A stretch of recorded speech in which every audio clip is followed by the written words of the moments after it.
Alright everybody, welcome to this channel. Thank you for coming back to part 2 of this episode of this TTI. But if you never watched part 1 already, just go back, go watch it and then you can come back. But if you're returning, just enjoy the rest of the video. Eventually me hear that and I'm like, yes, I don't know, the strength of every ancestor just awoke inside of me. And like, Coffee Kunta Kinte, Sam Sharp, Paul Bogle say, yes brother.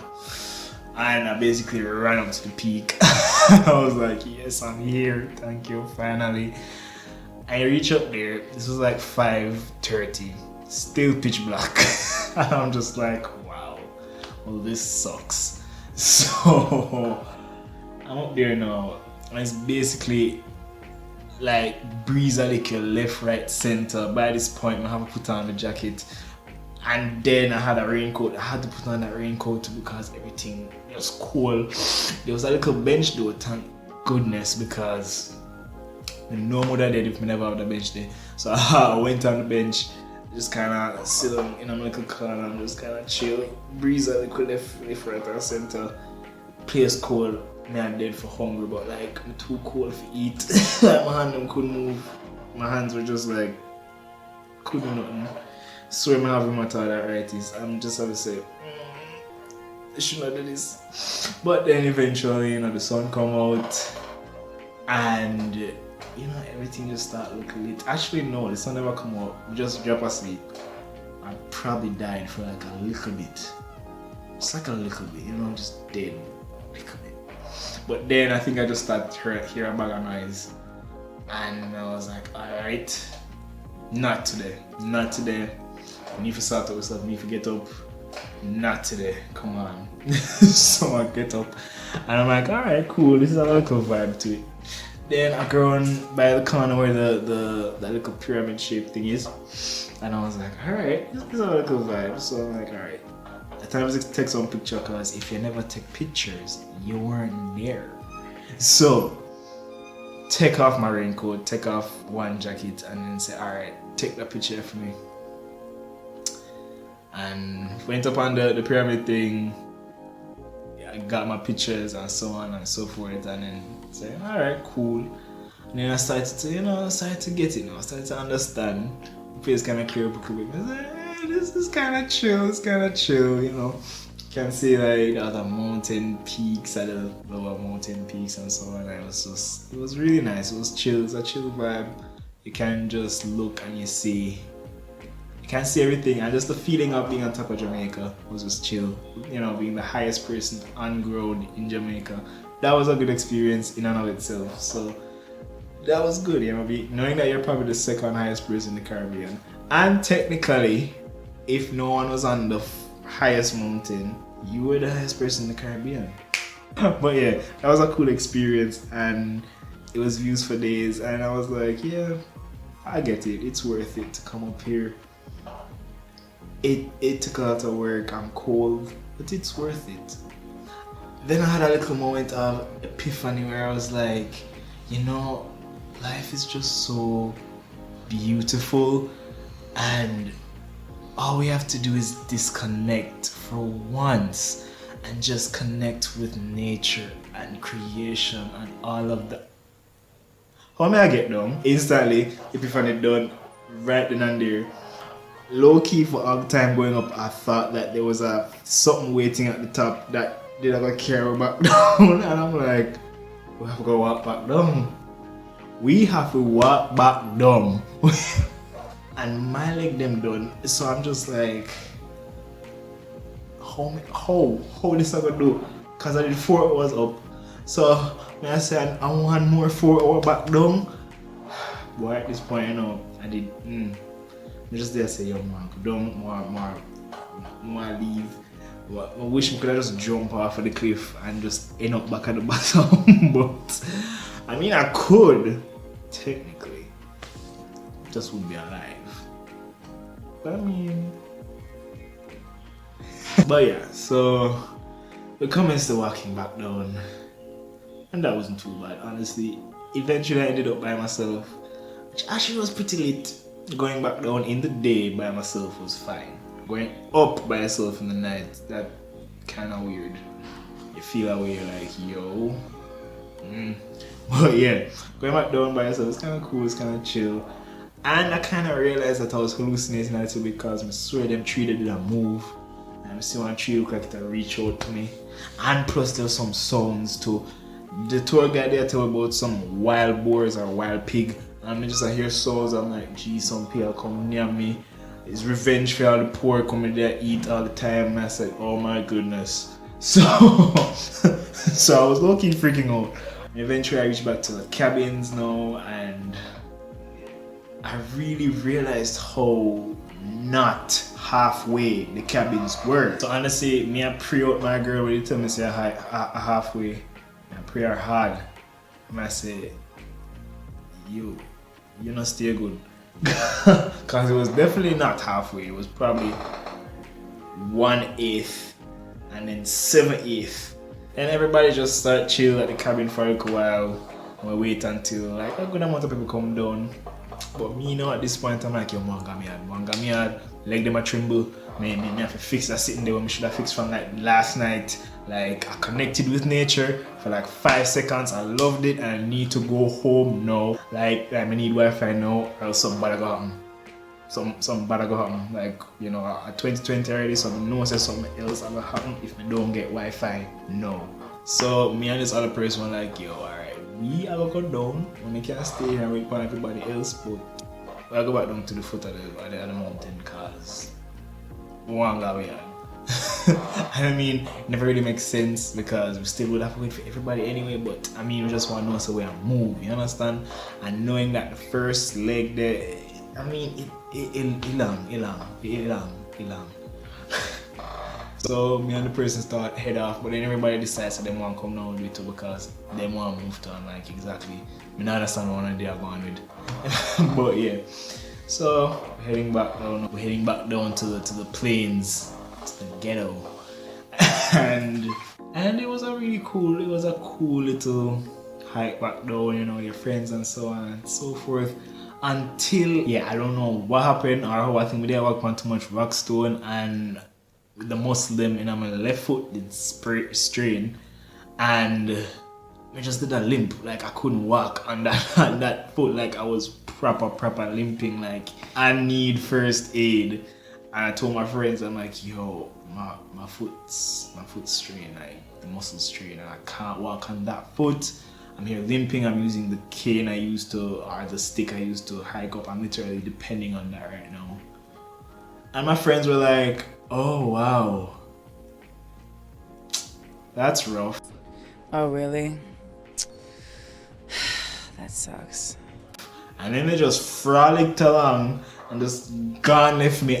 And I'm like, eventually it ended up that I was like the last person of the pack.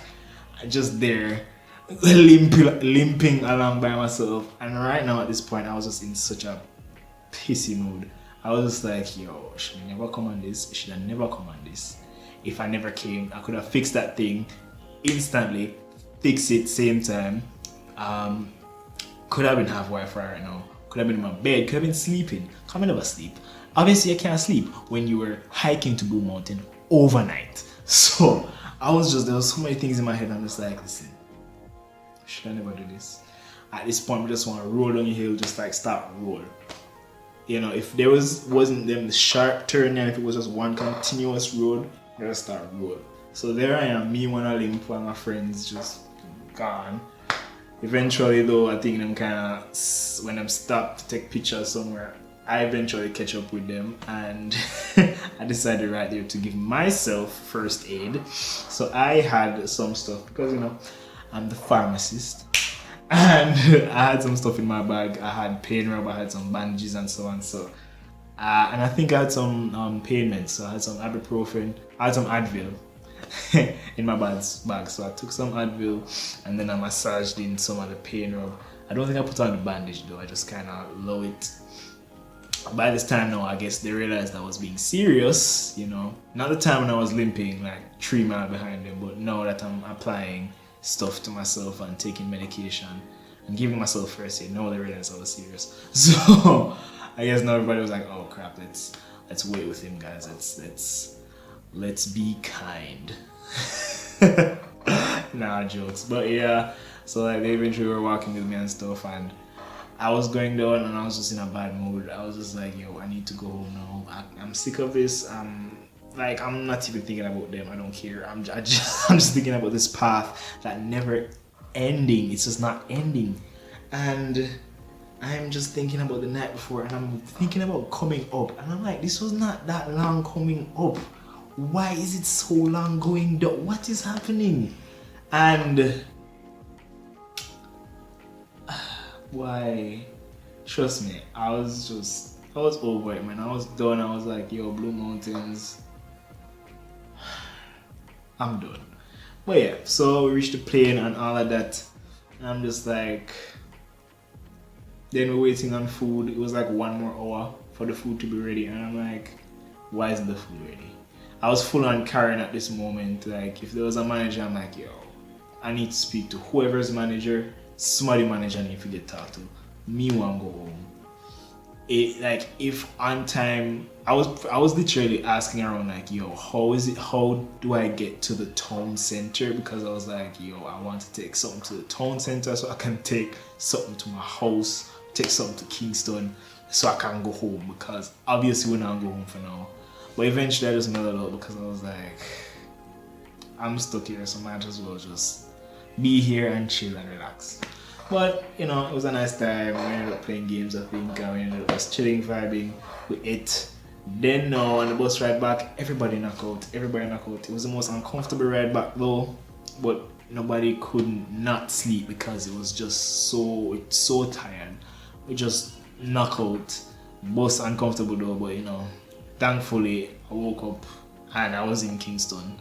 So basically I sleep out the whole journey, even though I was waking up almost every 5 minutes, but like I was sleeping every other 5 minutes. So collectively it was half the time that it took that I experienced it.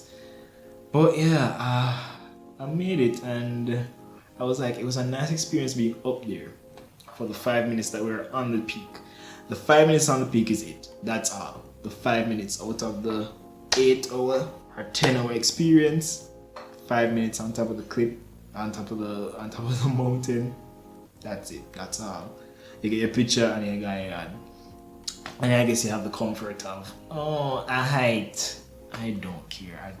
I didn't. I mean, actually, no. I was all like, hey, I was all hyped because I thought I liked walking, and I do, as long as it's. I don't. No, maybe, but not too, but not, no.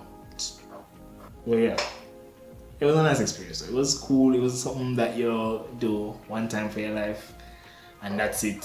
If you're one of them weird people, you do it again. But I personally, no. I had some friends that when they saw me go, they were like, "Oh, let's do it again." I'm like, no. If you know me, you know I'm not someone who says no a lot, but you know, it's no. Never doing that again. Then now I finally reached home after all that. You know, I'm longing to go bed, longing to just lie down and stuff. Went to shower, felt great in my bed. I'm dying, pain a kill me, but I was like, I was chill. It was a nice experience and so on. So I go to look at the pictures that were taken of me, and I trusted my life with one of my friends to take my picture, and I'm like, I look at the picture and I'm like, I was so disappointed. I'm like, yo, I'm never gonna do this again. And the picture them come out, so I'm like, come on, man, come on. But I just had to make do. And I just kind of gave them the, I'm disappointed. But yeah. So I guess that's it for the time I went to the top of Jamaica. But it was a cool experience. It's something that I encourage everyone to do. Everyone should try it at least once, make it one experience. But just make sure you're prepared. Make sure you bring a lot of water, because I brought like this something of water. And that done by the time I almost reached the peak, it done. But I never had any to come back. It was a good thing that other people carried too much water, and it was heavy for them, so they had to start distributing water. So, you know, I got back some water, but definitely bring enough water. Definitely bring one thing that a lot of people never bring: gloves. Bring gloves, warming gloves, because of the cold. And as I said, my hand, this was me the whole time. I couldn't do nothing else. But anybody that talked to me, like, yeah, go on. Because I was just freezing. I could hardly move. My body I seize up. But yeah, that was it. It was a good experience though. So everybody try it. So yeah, and again, food, proper shoes, warm clothes. Yeah, it was a good experience. So yeah, that's it for the first episode of TTI. You know, the time I was on top of Jamaica. I think I'm gonna put up a next one next week, so stay tuned for that one. If there's anything you guys wanna hear me talk about, you can always ask me, and if it is appropriate and I want to talk about it, then I'll talk about it. Alright, so don't be afraid to drop a little like. If you went up to Blue Mountains, just drop your experience so that we can, you know, we can relate to on a certain level. And I would love if you guys could share it. For this channel, I wouldn't mind getting about 500 subscribers. Yeah, working on a 500 subscriber goal. So please share it around so that, you know, I could get a little goal achievement there. Yeah, thank you guys for watching, and I hope to see you next week again.